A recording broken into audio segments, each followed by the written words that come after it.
코로나19 신규 환자는 7만 명대, 감소세가 계속됐습니다.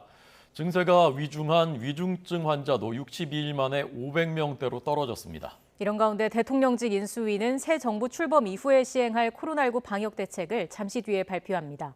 실외 마스크와 격리 의무 해제 시점 등이 담길 것으로 보입니다. 취재기자 연결합니다. 신현준 기자.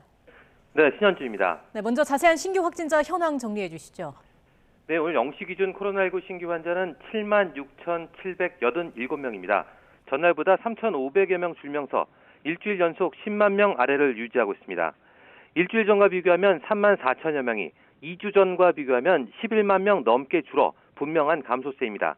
위중증 환자는 67명 줄어 546명으로 62일 만에 500명대로 떨어졌습니다.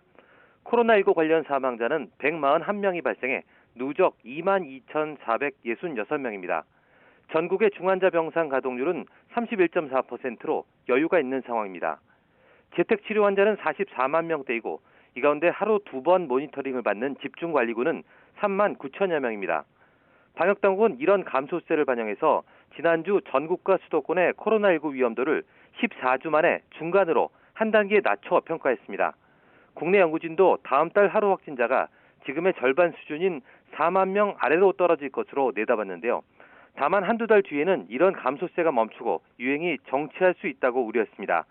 백신 접종 이후 시간이 지나면서 면역력이 떨어지고 새로운 변이가 나타나면 확진자가 다시 증가할 수 있기 때문입니다. 네, 오늘 새 정부의 100일 로드맵이 발표된다면서요? 네, 코로나 비상대응 특별위원회 위원장이기도 한 안철수 인수위원장이 잠시 뒤 오전 11시 통일동 인수위에서 기자회견을 열고 발표합니다. 여기는 국민 최대 관심사인 실외 마스크 착용과 격리 의무 해제 관련 타임라인이 공개될 것으로 보입니다.